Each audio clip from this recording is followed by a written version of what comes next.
বিসমিল্লাহির রহমানির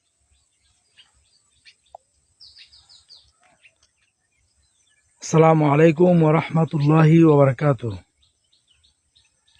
প্রিয় ভিউয়ার্স, দেশে এবং দেশের বাইরে যারা আছেন সকলকে আন্তরিক মোবারকবাদ এবং শুভেচ্ছা জানাই।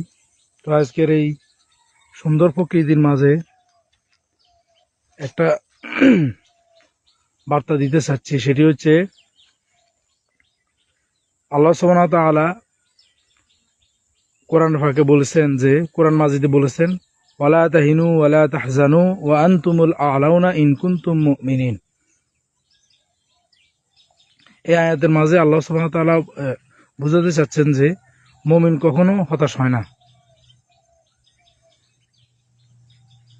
কোরআন মাজিদের যত আয়াত আছে, কোথাও আল্লাহ তার বান্দাদেরকে কখনো হতাশা করেন নাই, কিন্তু বরং চেষ্টা উৎসাহিত করেছেন।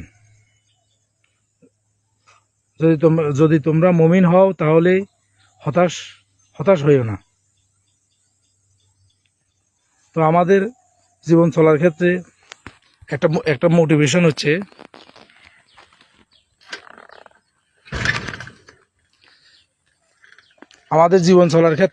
মোটিভেশন হচ্ছে, এটাই যে আমাদের আত্মীয় স্বজন কেউ নাই আমাদের সাহায্য করার জন্য। আমাদের আত্মীয় স্বজন, পাড়া প্রতিবেশী